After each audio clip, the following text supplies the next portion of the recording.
Mantan politisi PDI Perjuangan Effendi Simbolon minta Ketua Umum PDIP Megawati Soekarno Putri mundur sebagai tanggung jawab setelah Sekjen Hasto Kristianto ditetapkan sebagai tersangka suap dan perintangan penyidikan oleh KPK.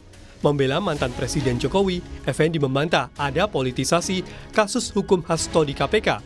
Kata Effendi, justru Jokowi selagi menjabat membantu Hasto terkait persoalan hukum di KPK. Tapi ini nggak hanya sebatas seorang Hasto, saya kira. Ini harus tanggung jawabannya dari ketua umumnya dong. Ketua umumnya yang harus bertanggung jawab. Ya meletakkan jabatan kan itu satria juga.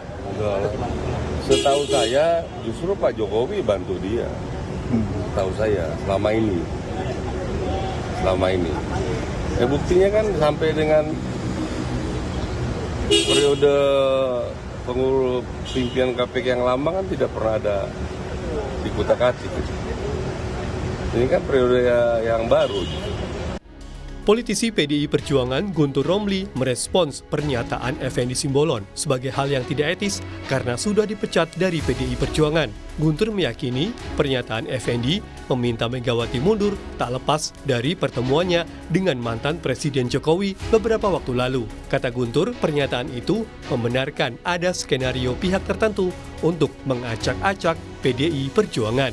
Apalagi meminta Ibu Megawati Soekarno Putri mundur dari Ketua Umum yang merupakan pernyataan yang kurang ajar.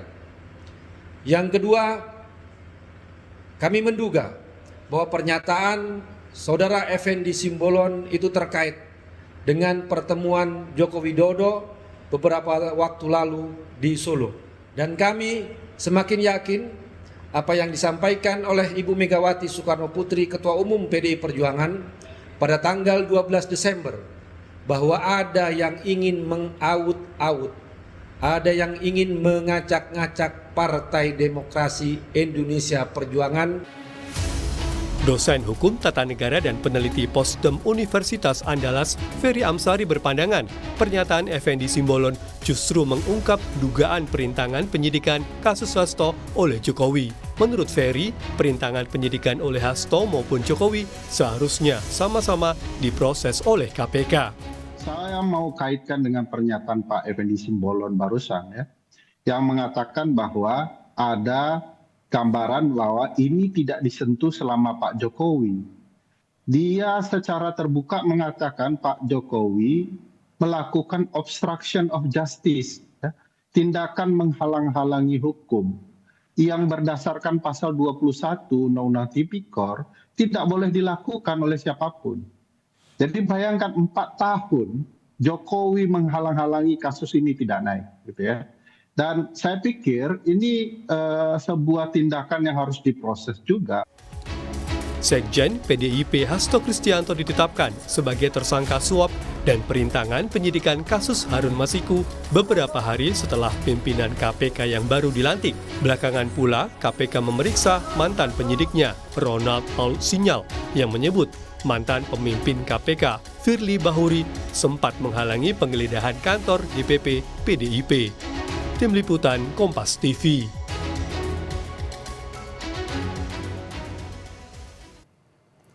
Penetapan Sekjen PDIP Hasto Kristianto sebagai tersangka suap dan perintangan penyidikan oleh KPK menggelinding jauh.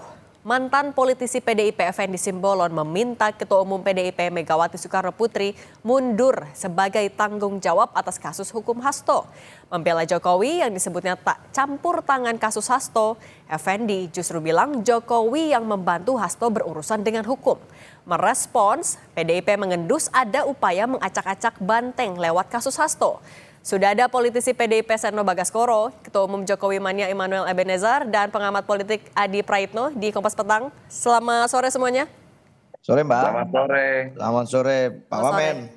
Saya mau ke Adi. Bang Noel dulu. Sore. Bang Noel, sebenarnya pernyataan dari Bung Effendi soal Pak Jokowi nih ternyata yang sebenarnya membantu Hasto. Itu betulkah sejauh yang Anda tahu? Yang setahu saya kayak Pak Jokowi nggak ngurusin begitu-gituan tuh. Yang diurusin kan waktu dia 5 tahun bekerja, 2 periode 10 tahun. Ya dia fokus pada komitmen dia bekerja untuk rakyat. kemudian menyelesaikan PR-PR yang tertinggal, udah itu doang. Nggak mungkin lah bikin hasto. Dan saya yakin nggak terpikirkan juga. Kemudian ada problem pernyataan Pak Effendi Simbolon, kan itu pernyataan pribadi beliau, mungkin beliau punya sumber yang bisa dipercaya gitu loh. Sampai pernyataan itu keluar. Tapi yang kita ketahui kayaknya Pak Jokowi nggak terlalu mau musing-musing kayak begituan deh. Karena kan waktu itu banyak sekali persoalan. Bukan persoalan hasto aja. Tapi kan Bung Effendi juga habis ketemu Pak Jokowi dalam waktu dekat. Artinya bukan itu? Ya, saya rasa nggak ada ngebahas soal itu. Oke, kalau Mas Adi Prayitno, Anda melihatnya sebenarnya apa yang mau disampaikan oleh Bung Effendi kepada publik lewat pernyataannya ini? Ya, sebenarnya Effendi itu ingin menegaskan bahwa selama ini Jokowi sebagai Presiden Republik Indonesia adalah orang yang berbuat baik kepada Hasto sebagai Sekjen PDIP. Tentu dalam konteks saat itu hubungan antara Jokowi dengan Pak Hasto sebagai Sekjen PDIP tentu sedang baik-baik saja. Jadi segala apapun yang terkait dengan Pak Hasto, terkait dengan politik dan hal-hal lain, tentunya Jokowi itu berada di pihaknya Pak Hasto. Nah, repotnya memang membaca statementnya banyak orang yang selama ini cukup dekat dengan Jokowi ini agak repot, Mbak. Karena kalau kita mau jujur, wajah Jokowi ini banyak sekali hari ini. Kadang melihat Jokowi itu dari Bung Noel, kadang juga melihat wajah Jokowi itu dari Bang Effendi Simbolon, kadang juga dari Joman, kadang juga dari Projo, dan seterusnya dan seterusnya. Kadang satu sama yang lain itu orang-orang yang selama ini merasa dekat dengan Jokowi saling bantah-bantahan satu sama yang lainnya.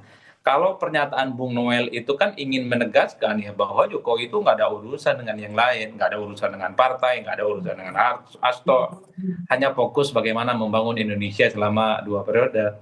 Tapi pernyataan Effendi Simbolon itu kan memancing perseteruan yang cukup serius ya, memancing tafsir yang tidak main-main. Jangan-jangan memang selama ini persoalan Hasto yang dikaitkan dengan Harun Masihu yang mestinya itu selesai prosesnya 2020-2021 itu tidak dituntaskan dan tidak ditetapkan sebagai tersangka karena mengingat posisi Hasto saat itu sedang baik-baik saja dengan kekuasaan politik, sedang berada di internal kekuasaan, jadi seakan-akan Hasto itu tidak tersentuh oleh hukum.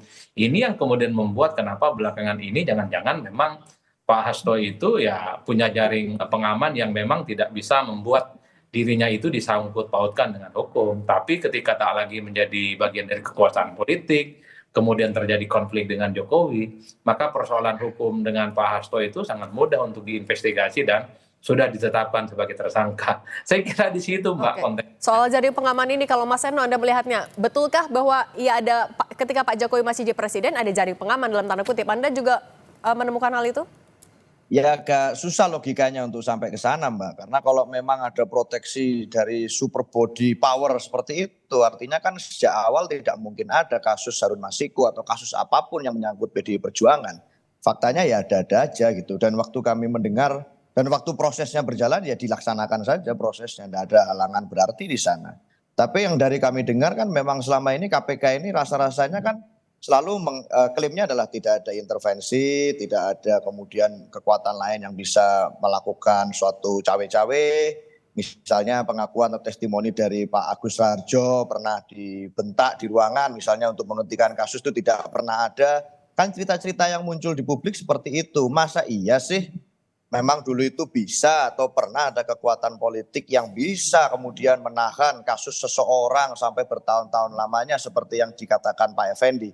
Masa sih seperti itu? Kalau memang ada seperti itu, berarti betapa campur baurnya sudah kita ini punya republik. Tapi kita kan sudah juga, pusing juga membayangkannya. Kalau itu memang betul terjadi. Jadi ya sekali lagi yang harus ditanya saya rasa yang paling bisa menjawab itu adalah teman-teman KPK. Karena kalau begitu artinya itu akan membongkar berbagai persoalan termasuk obstruction of justice yang disampaikan oleh tadi testimoninya Pak Ferry Amsari. Itu sih kalau kami. Oke, tapi kan Mas Eno dugaannya kan muncul karena timingnya juga cukup tepat ya. Mas Hasto jadi tersangka ketika Pak Jokowi sudah tidak lagi menjabat presiden. Nah tapi tanggapan Anda terkait ini apa? Tapi jangan dijawab dulu, kita akan lanjutkan bahas usai jeda berikut ini. Iya Mbak. Kompas Petang kami lanjutkan. Mas Eno, tadi kan soal dugaan ini muncul karena ada timing yang berdekatan sekali dengan Pak Jokowi selesai jadi presiden, kemudian Hasto ditetapkan sebagai tersangka. Kalau Anda menurut PDIP sendiri artinya memang tidak ada intervensi Jokowi atau gimana sih? Ya, saya rasa kan kita tidak hidup di ruang yang hampa politik. Artinya ada aksi reaksi, ada dinamika yang terjadi di sana. Dan rasa-rasanya kan panggilan-panggilan hukum itu juga semakin agresif dilakukan kepada elit-elit partai, pimpinan partai kami. Itu kan ya mendekati situasi yang sebenarnya ada rangkaian politik yang cukup banyak di situ. Mulai dari pemasangan spanduk-spanduk di jalan-jalan yang mengatakan bahwa kepemimpinan PDI Perjuangan itu ilegal,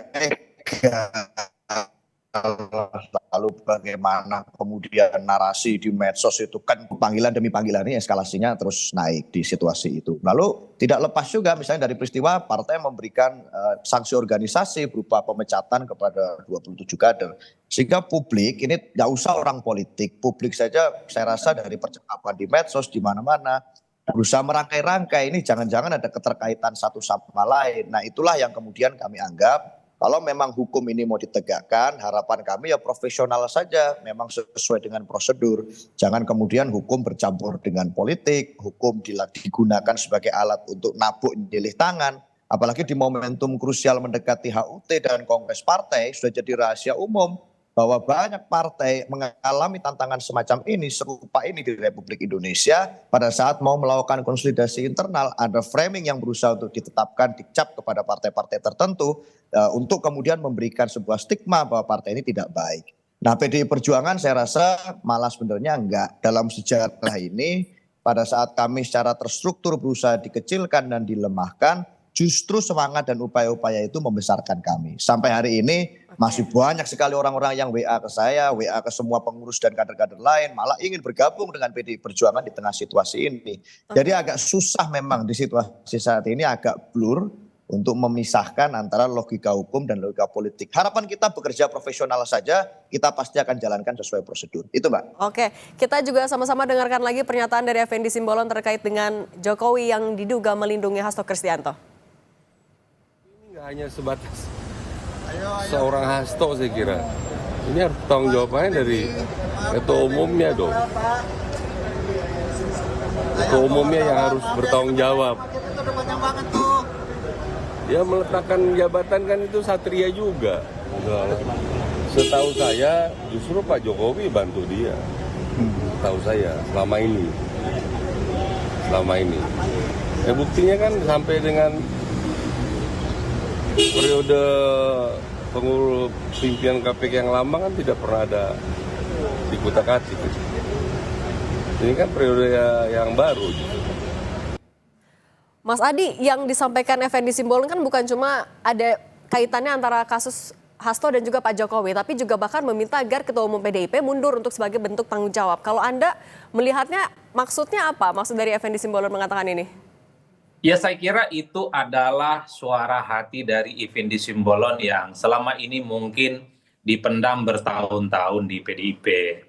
Secara substansi memang apapun judulnya, partai sekelas PDIP harusnya memang harus segera melakukan regenerasi kepemimpinan, terutama untuk melakukan penetrasi dan penyesuaian di mana memang voting behavior dalam konteks perilaku pemilih yang sudah sangat berubah secara total. Cuman sayangnya pernyataan Effendi Simbolon ini dilakukan setelah Effendi itu dipecat oleh PDIP. Jadi sekalipun secara substansi itu sebenarnya sebagai sebuah feedback, sebagai masukan mungkin bagi PDIP, jadinya hanya dianggap sebagai angin lalu, hanya dianggap sebagai bagian dari pepesan kosong, dan yang paling penting pasti dituduh tidak lebih dari sekedar suara dari orang-orang yang selama ini memang dalam barisan sakit hati, hanya karena setelah dipecat oleh PDIP. Tapi bagi saya secara substansi memang Bung Seno dan kawan-kawan di PDIP itu tentu untuk memikirkan bagaimana regenerasi kepemimpinan di masa yang akan datang. Karena tentu tidak mudah di tengah kompetisi partai yang semakin sengit dan semakin kompetitif tentu saja,